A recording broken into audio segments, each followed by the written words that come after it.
Nous voulons bénir le Seigneur pour ce moment précis et précieux qu'il nous donne de communier avec lui, ce court moment où nous voulons passer dans la présence de Dieu par un court moment de prière. La prière dans la vie d'un chrétien est fondamentale, essentielle et capitale. Celui qui ne prie pas, il sera étonné de voir que sa vie tourne autour du pot. Et c'est lui qui prie, et c'est lui qui a des bons enseignements sur la prière. Il sera prié en conséquence, et ces prières auront des effets. Souvent, nous avons cru que la prière, c'est juste le temps de fermer les yeux ou lever les mains, et puis du coup, on a commencé à parloter devant Dieu. La prière, c'est un moment sacré, c'est un moment précis. C'est un moment qui coûte cher. C'est comme ça que l'ennemi combat la prière. Il n'aime pas voir les chrétiens prier. Et il peut nous occuper à différentes tâches et nous plonger dans une sorte de boulimie pourvu qu'on n'arrive pas à prier. Parce que la prière, c'est l'arme la plus efficace. La seule arme qui redoute l'ennemi, c'est la puissance par la prière. Et la prière, nous l'avions définie comme étant une invocation à Dieu, comme un dialogue entre Dieu et l'homme, mais surtout, c'est comme un dialogue, la prière c'est un dialogue entre les deux esprits, l'esprit humain et l'esprit de son Créateur, l'esprit de Dieu. Et Jean chapitre 4 nous dit, les vrais adorateurs adoreront le Père en esprit, car Dieu est esprit. Donc ce sont les deux esprits qui se croisent, qui se parlent. Un esprit humain parle à un autre esprit, je dis le grand esprit, l'esprit d'Élohim. C'est ce que nous voulons faire maintenant.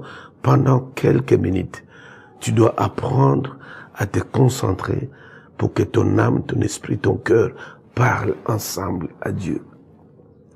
Et parce que, puisque la chair et le sang ne peuvent jamais hériter du royaume, c'est comme ça, à certains égards, on n'a même pas le temps de lever les mains. On n'a même pas le temps de fermer les yeux. On n'a même pas le temps de s'agenouiller. Parce qu'il y a une urgence qui nous oblige de parler directement à Dieu. Et si tu es rempli de l'esprit, ça pose aucun problème. Tu peux directement par ton esprit commencer à parler. C'est comme ça que la Bible dit, l'esprit lui-même rend témoignage à notre esprit. Il dit, nous ne savons pas ce qu'il nous faut prier. Il faut pas demander à Dieu à cause de la faiblesse de la chair, à cause des moments, des intempéries. Il dit, mais l'esprit lui-même qui est en nous, c'est lui qui connaît la pensée de Dieu. Il connaît même les besoins de l'homme. Il peut faire le rôle de catalyseur. Il prend le besoin humain, il les tamise, il les cristallise, il les présente à Dieu. C'est ce que nous voulons faire dans quelques moments, dans quelques minutes. Si tu es prêt, voici comment tu vas faire. Tu fermes les yeux humblement devant Dieu. Tu ouvres ton cœur sincèrement devant Dieu. Et nous commençons cette prière. Tu vas dire à Dieu, Père Céleste, suis mes paroles, répète mes paroles comme ça. Père Céleste, je viens auprès de toi avec un cœur tout tremblant. Je te supplie de m'accueillir devant ton trône de grâce. Souviens-toi du sang que Jésus a versé à la croix. Souviens-toi des souffrances de Jésus à la croix pour mon salut, pour me racheter. Sauve mon âme, Seigneur. Sauve mon âme de l'enfer. Sauve mon âme du jugement. Délivre-moi de toutes les influences sataniques. Délivre-moi de tous les esprits qui m'influencent négativement. Délivre-moi, que la puissance de ton esprit me couvre, m'éloigne de tous les pièges du diable. Délivre-moi des influences de l'occultisme dans mon âme, dans mon corps. Délivre-moi de l'influence de la magie, noire, rouge ou blanche. Délivre-moi du malin, de ses œuvres, de ses attaques. Délivre-moi des puissances des hordes de l'enfer. Que mon cœur, mon âme s'attache à toi, mais que s'éloigne du monde, que s'éloigne du diable. Que mon esprit s'attache à ton esprit, ravive mon esprit, ranime mon esprit par ton esprit, Seigneur. J'ai besoin de toi. Viens à moi. Que ton esprit me remplisse avec abondance. Que ton esprit fortifie mon homme intérieur. Je vais être fort en prière. Je vais être fort quand je dors. Même quand je suis fatigué physiquement. Mais que je sente que mon esprit est bien disposé. Comme le tien l'a été à Gethsémani. Je veux que tu me fortifies. Je veux que tu me remplisses de ta sainte présence. Je veux, Seigneur, que tu me couvres de ton ombre, de ta grâce, de ta miséricorde, de ton amour, de ta bonté, de ta compassion. J'en ai besoin, Seigneur. Viens, viens, exauce ma prière. Entends mon cri, écoute-moi, Seigneur. Je t'aime de tout mon cœur. Je vais te suivre. Je vais t'obéir. Que ton esprit me vienne en aide, qu'il me conduise, qu'il me dirige, qu'il me guide, qu'il m'inspire. Merci, Seigneur, parce que c'est ce que tu fais maintenant. Merci parce que tu m'exauces en ce moment. Si mon cœur est attaché à toi, c'est pourquoi tu m'as approché par la prière avec ton serviteur.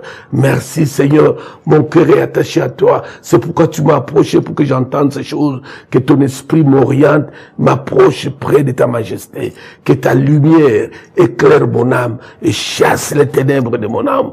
Je vais être ouvert pour te rendre gloire, pour te rendre hommage, pour te servir.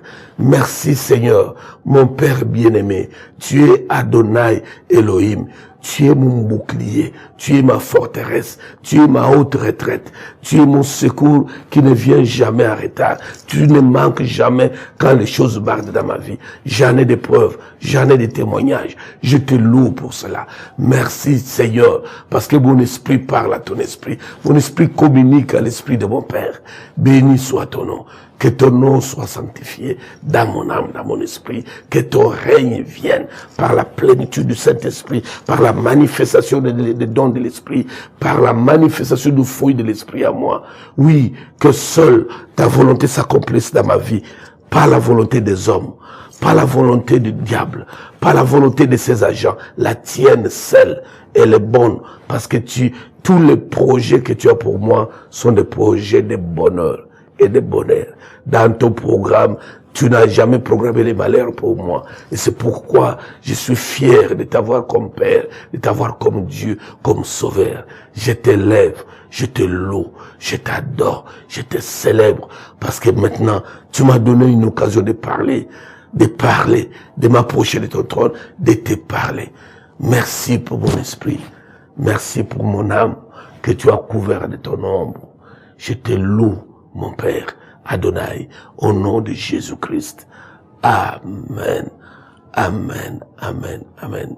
Voyez-vous, Dieu te bénisse, félicitations. Tu as passé un moment formidable.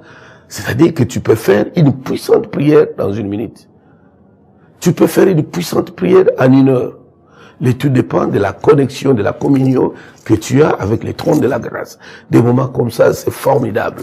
Si tu vois dans la Bible, la plupart des prières que les hommes de Dieu ont faites sur la place publique, c'était des prières trop courtes, mais très puissantes, très efficaces. Je veux que tu apprennes à prier, que ton esprit communique avec l'esprit de Dieu, quel que soit le moment, mais l'essentiel, que tu sois sûr que tu es sur l'orbite de Dieu. Tu parles à un Dieu qui t'écoute et qui te répond. Dieu te bénisse. À la prochaine. C'est la fin de ces programmes consacrés à la prière. Envoyez-nous vos requêtes de prière au numéro et adresse électronique suivants.